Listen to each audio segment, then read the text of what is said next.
एक वक्त आएगा कि हमारे स्टार्स जो हैं जो कफन भी इनसे सिलवाएंगे और इनकी पब्लिसिटी भी आया करेगी। बीजी के कफन ठंडे, गर्मी से बचाएं, दोज़ख की आग से बचाएं, आपके गुनाहों को छुपाएं, बीजी के कफन।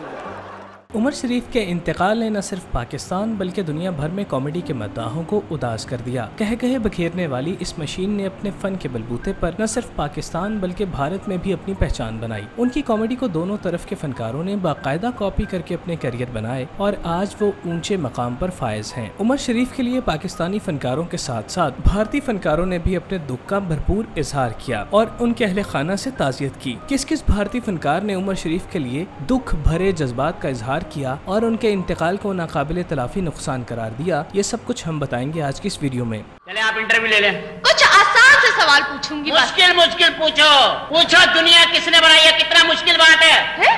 पूछो किसने बनाई है दुनिया? किसने बनाई है? प्यारे अल्लाह मियां ने।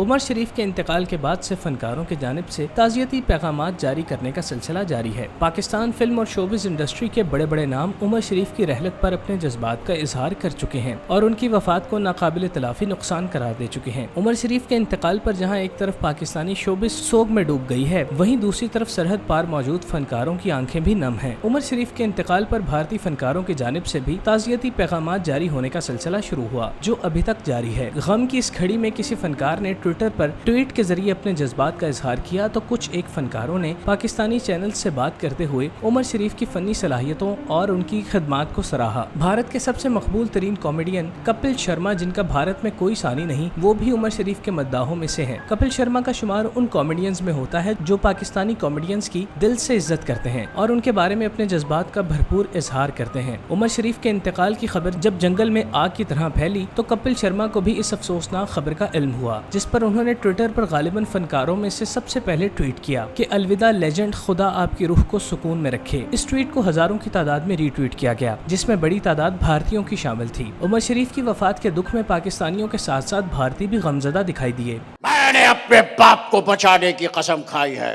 डाकू ने गोली चला, मोहम्मद अली भाई बैठ गए, अब्बा को गोली लग गई। अब अब्बा से पूछ रहे हैं ये तुमने क्या किया बाबा? अरे भाई बाबा ने क्या किया, सब तो तुमने किया। बाबा तुम्हारे आसरे पे खड़े थे, तुम बैठ गए, बाबा लेट गए। भारत के मुमताज मज़ाहिया अदाकार जॉनी लीवर, जो अपने गैर मामूली फन की वजह से इंडस्ट्री पर धाक बिठाए हुए हैं, उमर शरीफ के साथ उनका देरीना ताल्लुक था। दोनों में बेमिसल दोस्ती थी, जिसका इजहार दोनों तरफ से वक्तन फवक्तन किया जाता था। जब उमर शरीफ ने इमरान खान से अपील की थी तो उस वक्त जॉनी लीवर सबसे पहले उमर शरीफ की हिमायत में खड़े हुए थे और हुकूमत वक्त से उन्हें फिलफौर अमेरिका भिजवाने का मुतालबा किया था। उमर शरीफ की वफात पर जॉनी लीवर ने जियो न्यूज से बात करते हुए अपने ख्यालात का इजहार कुछ यूं किया कि ऐसे लोग कहाँ मरते हैं, फनकार लोग हमारे दिलों में रहते हैं। उनका सेंस ऑफ ह्यूमर का लेवल बहुत ही ऊंचा था। वो दी उमर शरीफ के नाम से जो शो करते थे वो काम हम नहीं कर सकते, क्योंकि वो बोलना जानते थे और लिखते भी थे, लिहाजा उनके पास अल्फाज का जखीरा था। लेकिन ऐसे लोग कहाँ मरते हैं भाई, तो जिंदा रहते हैं। फनकार लोग कहाँ जाते हैं? बिल्कुल रहते हैं, हमारे दिलों में रहते हैं, राज करते हैं।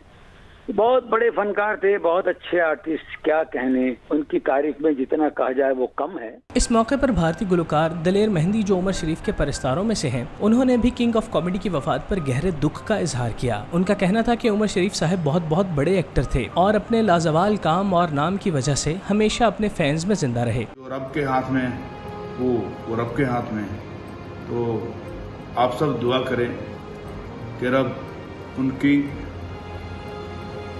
रूह को बस अपने कदमों में रखे। इसके अलावा भारत की खुबरू अदाकारा और मॉडल जरीन खान ने भी उमर शरीफ की वफात पर अफसोस का इजहार करते हुए उनसे वाबस्ता पुरानी यादों का तज़किरा किया। उनका कहना था कि मुझे याद है कि बचपन में मैं और मेरा पूरा खानदान एक साथ बैठकर सुकून से बकरा किस्तों पर देखा करता था। इस शो के साथ बहुत सी यादें जुड़ी हैं। बहुत ही मुझे दिल से दुख हो रहा है ये सुनकर के एक लेजेंड हमारे बीच से चला गया। मेरा पूरा खानदान साथ में बैठ के बहुत ही लगाव से बकरा किश्तो देखता था, तो उस शो के जरिए काफी यादें जुड़ी है मेरी उनसे। बहुत ही ज्यादा दिल दुख रहा है ये सुन के कि आज एक लेजेंड हमारे बीच से चले गए हैं। उमर शरीफ की वफात ने भारत के सीनियर अदाकार रजा मुराद को भी रंजीदा कर दिया। इस मौके पर उन्होंने वीडियो पैगाम जारी किया, जिसमें उनकी जानिब से उमर शरीफ के लिए बोले जाने वाले अल्फाज सुनने से ताल्लुक रखते हैं, क्योंकि एक लेजेंड ही दूसरे लेजेंड के बारे में ऐसे अल्फाज बोल सकता है। उनका कहना था कि ऐसा फनकार सालों में एक पैदा होता है और मैं यही कहूँगा कि उनका इंतकाल एक कौमी सानेहा है। ऐसा फनकार सैकड़ों सालों में एक पैदा होता है और मैं यही कहूँगा कि उनका इंतकाल जो है वो एक कौमी सानिया है, एक नेशनल ट्रेजेडी है।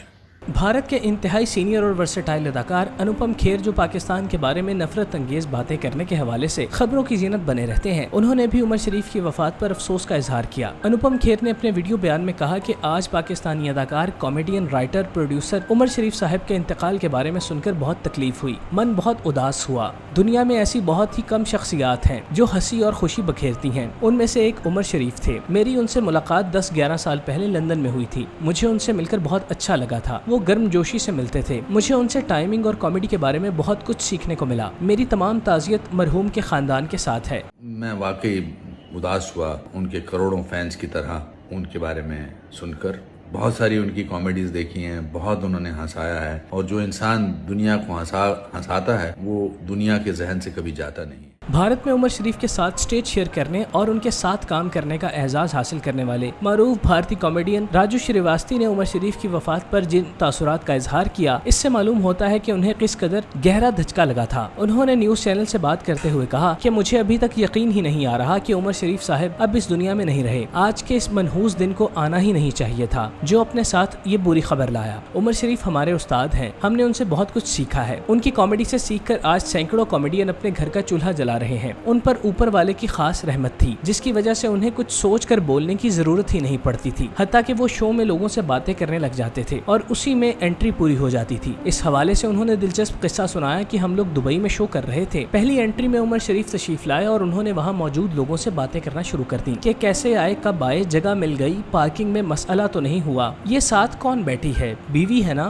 मैंने देखा वो सिर्फ बातें कर रहे थे और लोग हंसकर सीटों से उछल रहे थे। मैंने उमर भाई से पूछा कि जो कुछ आप ड्रामों में सुनाते हैं वो कब सुनाएंगे, तो उन्होंने जवाब दिया अगली एंट्री में करेंगे। मतलब 1 घंटे की एंट्री उमर शरीफ ने लोगों से बातचीत करने में ही गुजार दी। उमर शरीफ ने जो सिखाया है, जो उनकी नकल करके, उनका अंदाज अदा करके, उनसे बहुत कुछ हासिल करके, पाकिस्तान में भी हिंदुस्तान में भी बहुत सारे कलाकार अपना घर पालते हैं, उनको अपना आइडल रखते हैं। उनसे सबने कुछ ना कुछ सीखा। इसके अलावा भी भारत के कई छोटे बड़े कॉमेडियंस ने उनकी वफात पर अफसोस का इजहार करते हुए इसे कॉमेडी के लिए नाकाबिले तलाफी नुकसान करार दिया। इस बात में कोई शक नहीं कि उमर शरीफ कॉमेडी का सरखैल थे और एक कंदील की मानंद थे, जिससे दूसरों को रोशनी मिलती थी, जिसे देखकर वो मंजिल तलाश करते थे। इस कंदील के बुझ जाने से मुसाफिरों को न सिर्फ मुश्किलात का सामना होगा, बल्कि वो अपने रास्ते से भटक भी जाएंगे, क्योंकि अब उनके पास कोई मशअले राह मौजूद नहीं जो उन्हें मंजिल मकसूद तक पहुँचा दे। उमर शरीफ की रहलत का सोग ता क़यामत मनाया जाएगा। अल्लाह पाक मरहूम की अगली मनाजिल आसान फरमाए और उन्हें अपने जवारे रहमत में जगह अता फरमाए। आमीन। मैडम नूरजहां को गाती हैं। मैडम नूरजहां के सामने मैंने उनको गाना सुना दिया एक दिन, और मुझको देखे ना कैसे सुनाया, कैसे सुनाया, देखे कब सुनाया, कुछ हम भी और तो सुने। बाद में मैंने सोचा कि अच्छा मलूज़ खातिर रखे कि मैं भी यहीं बैठा हुआ हूँ।